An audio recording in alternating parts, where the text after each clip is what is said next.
या न्यूज बुलेटिनचे सहप्रायोजक आहेत गोकुळ. पंतप्रधान नरेंद्र मोदी यांच्या नेतृत्वाखाली केंद्रीय अर्थमंत्री निर्मला सीतारामन यांनी सादर केलेला केंद्रीय अर्थसंकल्प हा विकसित भारताकडे दमदार वाटचाल करणारा असल्याचं मुख्यमंत्री देवेंद्र फडणवीस यांनी सांगितलं.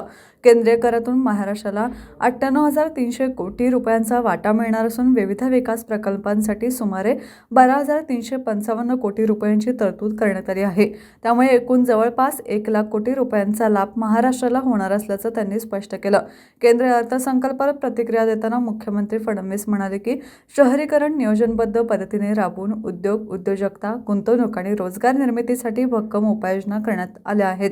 पायाभूत सुविधा क्षेत्रासाठी तब्बल 12,00,000 कोटी रुपयांची गुंतवणूक प्रस्थापित असून याचा मोठा फायदा महाराष्ट्राला होईल. 5,00,000 लोकसंख्या असलेल्या शहरांच्या एकात्मिक विकासावर भर देण्यात आला असून शेती, पशुपालन, मत्स्य व्यवसाय आणि सिंचनासाठी भरीव तरतुदी करण्यात आल्या आहेत.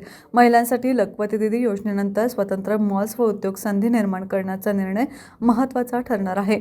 तसेच प्रत्येक जिल्ह्यात उच्च शिक्षण घेणाऱ्या मुलींसाठी वसतिगृहांची योजना आणि जिल्हा रुग्णालयांमध्ये आपत्कालीन उपचार व्यवस्था उभारण्याचा निर्णय आरोग्य क्षेत्रासाठी मोलाचा ठरेल. मुंबई, पुणे आणि पुणे-हैदराबाद हायस्पीड कॉरिडॉरमुळे राज्याच्या जीडीपीत लक्षणीय वाढ होणार असून मराठवाडा व पश्चिम महाराष्ट्राला मोठा लाभ मिळणार आहे.